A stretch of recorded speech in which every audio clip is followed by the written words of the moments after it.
The emotion wasn't there. The intonation didn't hit with how I wanted it to. So I actually went back in studio through you guys and re-recorded the audiobook myself. And a couple of things came out of that. One, people who listen to it can hear and feel the emotion in like the really vulnerable, difficult parts, because as the person who lived it, it's hard to read those without the emotion coming out. Right. And so it creates, I've had people say they felt really connected to me listening to it.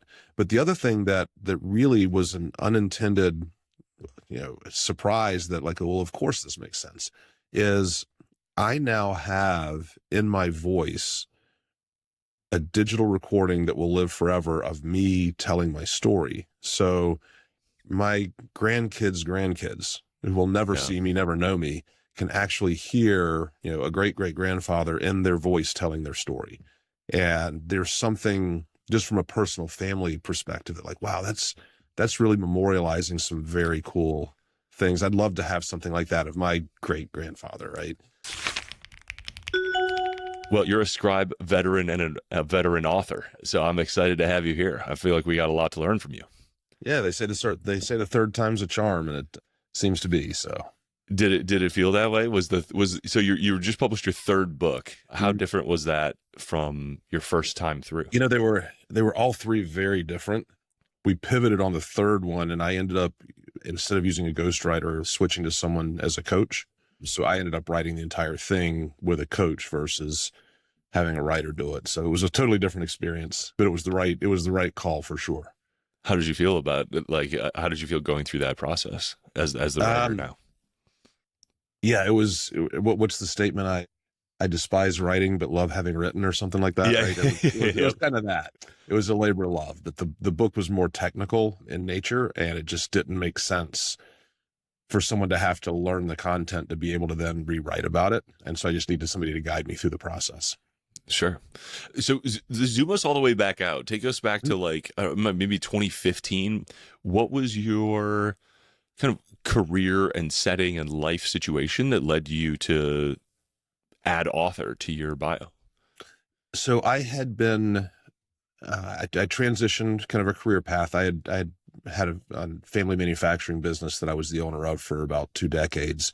And I was switching into coaching and consulting after that. You manufactured families? Well, I have.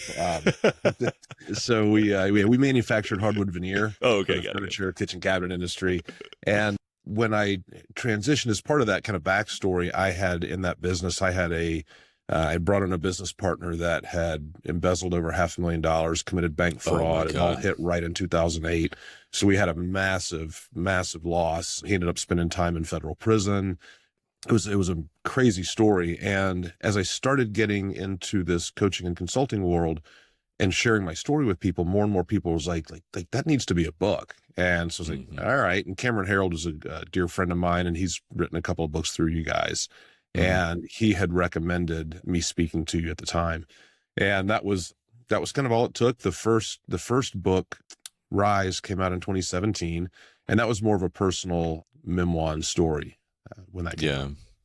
But it was really just to kind of get my story out there. And it also yielded a lot of credibility. When I was writing the third book, I was doing some research, and there's, as of 2023, there were over 53,000 people in the US on LinkedIn that call themselves a business coach. Wow. It's become that saturated. So I really wanted to be able to get my story out there as a differentiator.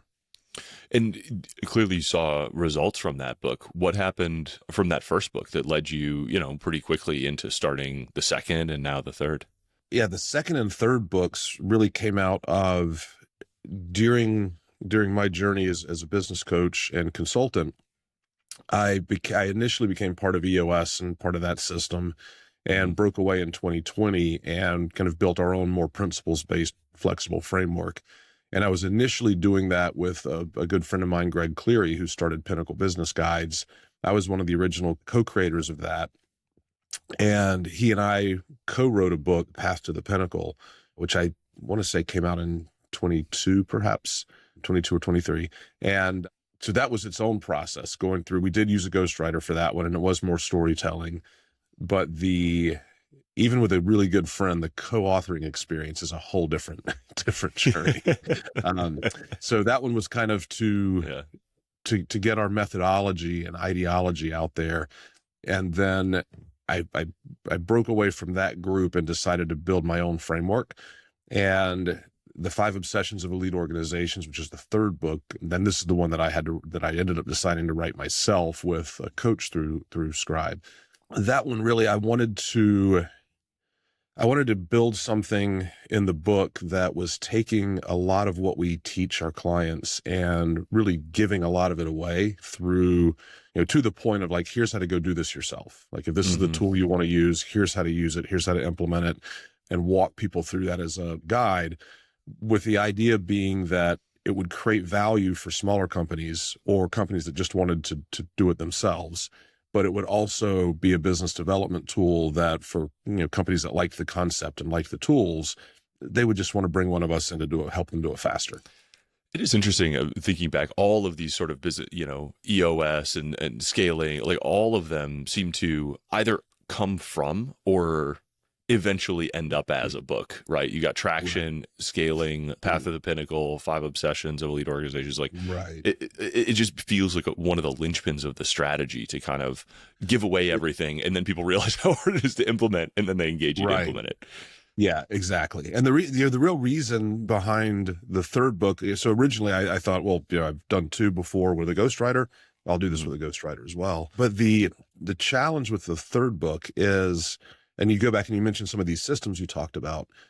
One of the things that I realized along my journey was that when you leverage in your business a prescriptive, rigid system, by default, I don't think it's as much by design, but by default, it puts primacy on the system, not the user. And so regardless of your company, regardless of your culture, your industry, your size, it forces you into someone else's system. And so what I wanted to focus on was how to, like all of those books you mentioned, they're all fundamentally about the same principles. And so if you instead create a framework around principles and help companies focus on the principles and excelling in those, the system becomes secondary, and it becomes also more fluid and custom tailored to the organization, because then it doesn't matter where the tools come from. Yeah, and that makes, having gone through a light EOS implementation, it also, great people often chafe at being forced to adapt to a system rather than being allowed to be great as themselves. Right. Yeah. So tell me about the impact of some of these that some of these books had. I often say, like, unexplained good things result from having a book out into the world. And I'm sure you've got, from 3 books now, tons of stories about that, of how it led to, connections or new business lines or new opportunities or new clients, anything like that. It's definitely helped from a client acquisition perspective. It establishes authority, and it also is it's kind of a force multiplier to get the message out there beyond your ability to necessarily direct it at people. So, somebody recommends the book to a friend that you have no idea who that person is. They read the book, now all of a sudden there's a connection and they know about you and what you do. But I think some of the things for me, when I wrote Rise, I made a choice to be extremely vulnerable about the blind spots and mistakes I made and how that affected.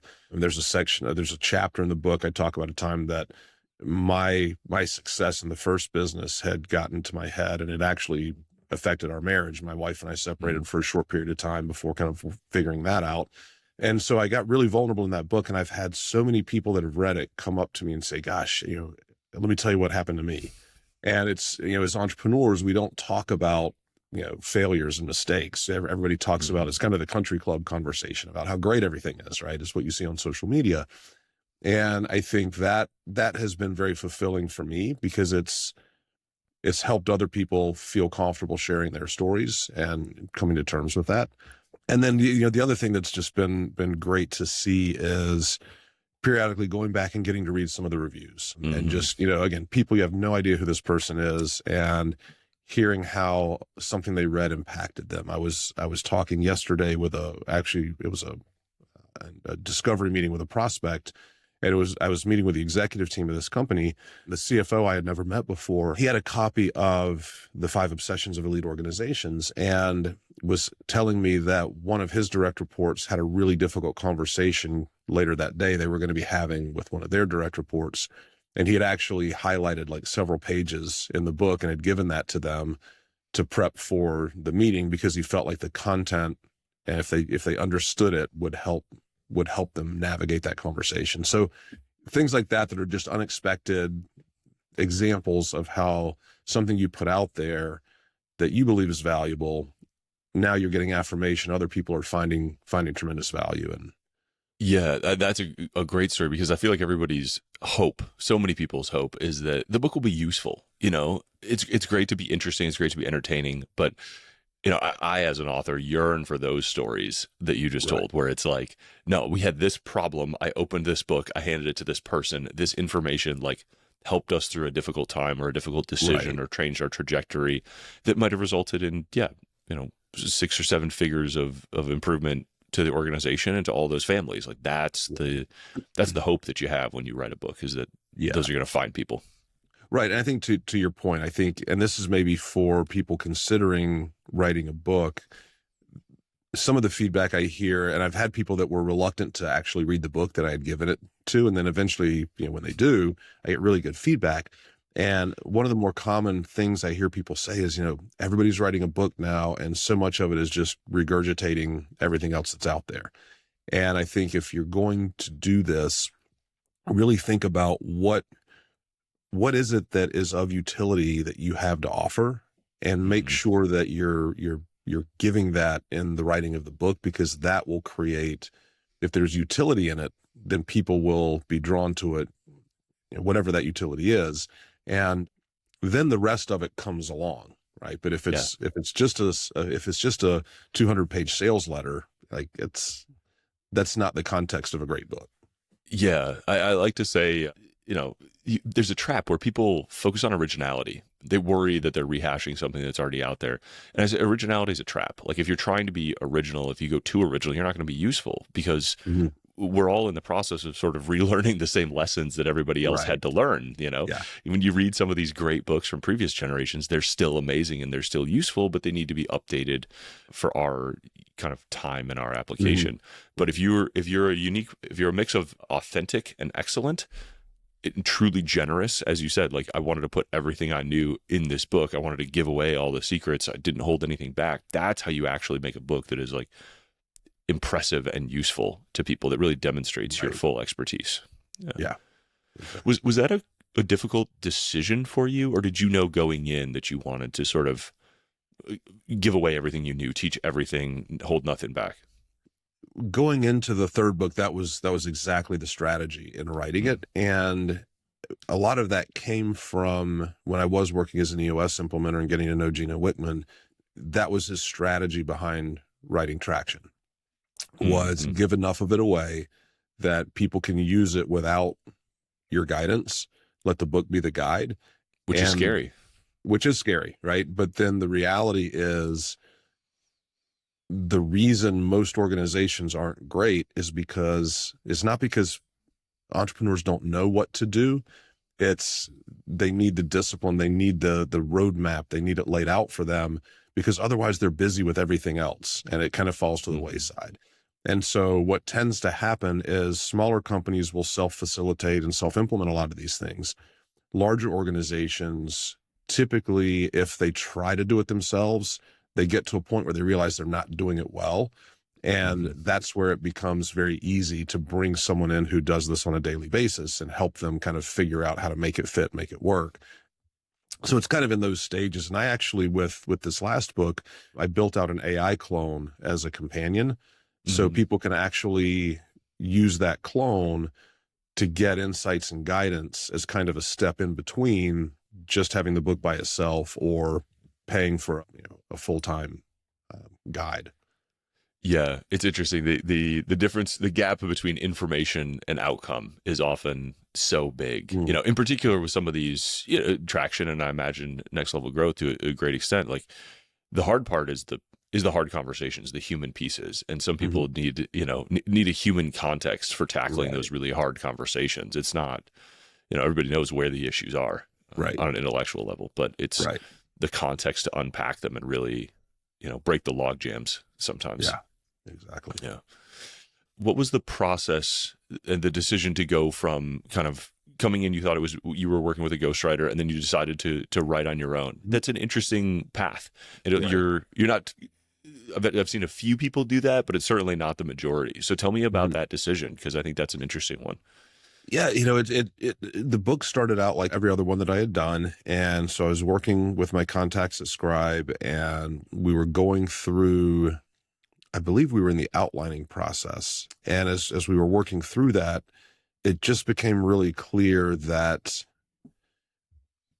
for me to get a ghostwriter up to speed on the technical nature of what I was trying to put in the book, it just was not, that wasn't going to work. So the person I was working with at Scribe, kind of on the back of the house, that's where we just got into a conversation about, like, I feel like I need to write this myself, and I'm not really sure that the book ever gets written. How does this work? And they made a pivot. And I believe the woman that I worked with as the coach, I think she was a writing professor she was in Colorado. I don't know if it was at University of Colorado, but that was basically what she did. And she taught writing. So she came alongside me and helped me through the entire process. It took longer because, of course, I'm writing every word of this thing and typing up all the revisions myself. But it was a great process. It was a ton of learning. And there's something, I think, also now to be able to say that, no, I actually wrote all the words in this book, right? It wasn't me translating it or giving it to someone else to translate and write. So that was kind of a fascinating outcome that I didn't expect to be as positive as it was. Yeah. Was it harder than you thought? Much. It was. Parts of it flowed really well, and parts of it were harder. And, there were some sections that, like, the first draft was the final draft, and others that, probably went through 10 iterations to get right. Yeah. It's so interesting. It's so funny how that works out. Did you feel like you got a better command of the material by being forced to write it out? Did you learn things about your own tools and process? I think it just it locked everything in a lot deeper in terms of the content. Yeah. And to your point of having to go back and reread and rewrite and reread and rewrite, it's just the absorption gets so much deeper and stronger. Yeah, it is really interesting. I think first-time authors likely underestimate the number of reps, in particular if you're writing your own book, that you have to go through. It's not, it's not that there's a writing process and an editing process. It's that there's a writing process and an editing and an editing and an editing. Right. Exactly. Exactly. It's a lot of rounds. So tell me about how you use these books in the context of your business, right? Like, I think you represent a really common sort of archetype for Scribe and for authors generally, which is the book is one part of kind of a broader machine that is, whether it's consulting or services or something else. So having been through this 3 times now, how does it fit into your ecosystem? How are you using it that, you and prospects and readers are finding useful? Yeah. So the way my business is structured right now, there are 9 of us that are doing the coaching and consulting work. So I wrote the book intentionally to be the voice of our brand, not just me as kind of a solopreneur or the sage.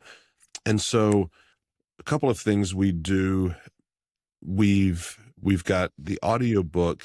So I did do an Audible, and I recorded it myself. We've got that on our website. You can't actually navigate to it, but there's a link that we can give people to listen for free on the website. So that's one way we get it out there. We give away books all the time. We mail books out to targeted lists to get. Do they opt in, or you kind of buy a list from somebody of the specific types? Okay. Yeah, we're not even buying a list. We're using AI tools to get the list for us. Interesting. And so now you're not having to pay for it. And then our marketing coordinator validates addresses, things like that. And then we send books out, giving them away at events that we sponsor, things like that. And the idea being, it's getting the book in as many people's hands as we can. It's kind of like planting seeds, and the harvest eventually comes, but it's relevant relative to how many seeds you planted, right? And so About how many do you give away per, I don't know, month, quarter, year, just for reference for people? I would say on average, we're giving away 75 to 100 books a month. Okay. That's a great clip. Yeah. So it's, and when I look at this from a customer acquisition cost perspective, it's because of the amount of context that the book provides the reader, it's without a doubt the best lead magnet that we have. And they spend hours and hours learning about you in like a high prestige medium, in like this really well curated experience. Yeah, exactly. And even when we, the second chapter of the book explains in great detail how we differentiate ourselves from kind of the world of sameness, the EOSs and the scaling ups and all of that. So it allows us, when people read that, to say exactly the way we want it said. This is how we're different. This is why it matters. This is where the value is. And so, the idea being, it's for my landed cost of a book, and I do send these books out FedEx ground. So I spend about $12 per book to send them out. I don't want to do media mail, which you could, and it's a lot cheaper. But we've got a very nice branded package that goes out. So it's, the FedEx guy walks to your door and brings it to you. And so it's a good experience, but my total cost is about $16 per book that I send out. Right. So sending the books out relative to if 1 in 50 books ever turns into a client, the customer acquisition cost is perfectly fine. Yeah, you're about 20,000 a year just sending out books, right? Maybe right. Call it 1,000 books a year at or 12,000 at $16 each. Right. Okay, interesting. And that, I imagine that's difficult to track with specificity, but you just know that some of these seeds are growing enough that it makes business sense. Yeah. So we do add these to our CRM when we send them out. So we are able to track as people do enter our funnel. We are able to track that. And in the book, in the additional resources section, we have tools you can download, things like that. So, those have opt-in pages, right? So now we're collecting information on people that downloaded tools from the book. We've got a nurturing campaign around that. But the book also directs people to the AI clone. So if people opt in and sign up for that, so we can kind of see what it is that they're doing. It brings them back into the digital world. Yeah. Correct. And so then we know, we sent out 100 books. We know these 12 people read it because they've been downloading the tools, or they signed up for the clone, or whatever the case may be. So we can start to track behaviors. And you just match that on what the name and the organization? Correct. Okay. Yeah. Yeah. Because you don't necessarily have an email when you're sending it out. Okay. Right. We have the person's name, the company name. So we establish the lead without an email address. Yeah. And then when that person and company come back in through one of the opt-in pages, you can connect the dots. Yep. Super interesting. Okay. Is that the main campaign, the main kind of place that you use the book and spend to spread it in the world? It is. We do So for example, there are some associations that we pay to sponsor. And then as part of that, we ask that they distribute the book to their memberships, things like that. So, again, it's really like, what's the best way to create targeted distribution to get it in as many of the right hands as possible, knowing that at some ratio it will come back to you. Yeah. So you're not focused on selling books in a traditional way at all. No. Yeah. You just want them in the hands of your sort of specific target reader. Right. I think, and you would probably have data on this, but I think if your goal in writing a book is to retire on book sales, it's probably not going to happen, right? The median outcome is not financially transformative. but if there is some business that you use it to then promote, and by growing that business is how it comes back to you, then it's a fantastic tool for that. Yeah, absolutely. And this is a well-honed playbook by now. I mean, you probably did something similar with The Path to the Pinnacle and are able to implement the same thing now with Right. 5 Obsessions.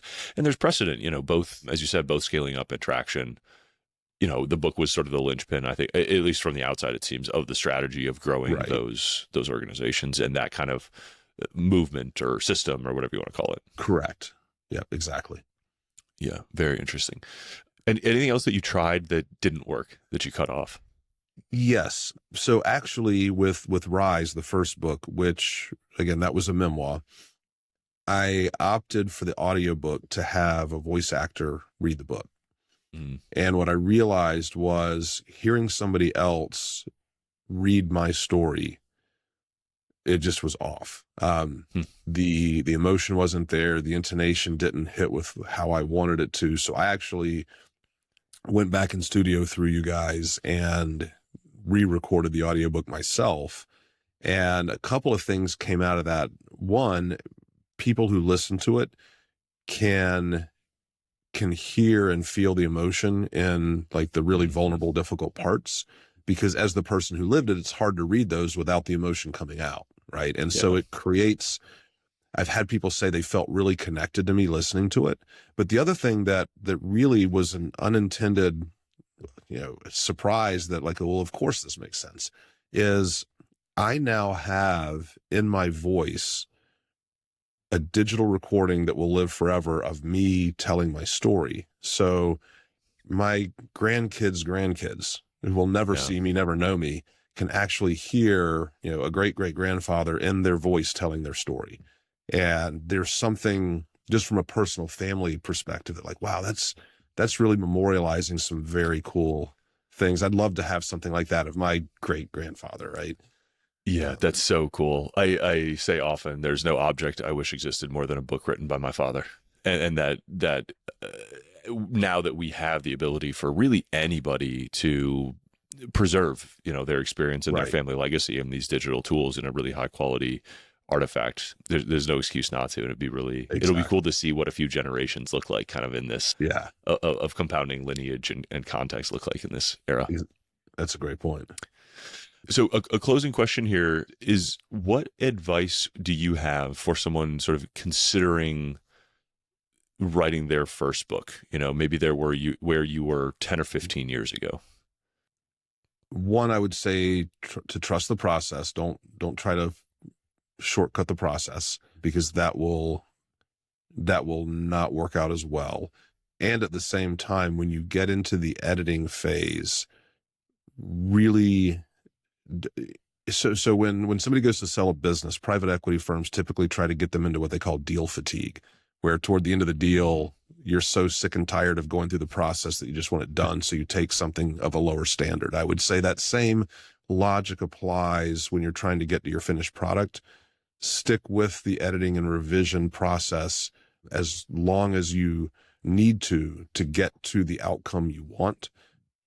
Don't throw in the towel a little too early, because you don't want to have to go through one more iteration. Do the work. It will absolutely be worth it, because you're going to have this thing forever. I love that. Craftsmanship has no deadline is my maxim for that one. Just, trust your gut in the editing process and stick with it. And make it an artifact that you're really proud of, because it'll outlive us. Right. Exactly. Yeah. Michael, thank you so much for taking the time. Where should people go to find your books, read more about you, follow along? Yeah, so you can find me on Amazon, looking me up as an author. We've got a website, 5obsessions.com, that gets you into that book. And everything's available also through our website, nextlevelgrowth.com. Awesome. I will say you've done a really remarkable job building sort of the ecosystem and tools around your book. So if people are sort of thinking about that as a strategy, like yours is a great thing to take a look at and find some inspiration in. Sure. Awesome. All right. Thanks, Eric. I appreciate it. Appreciate it. Take care. All right. Thanks. Bye.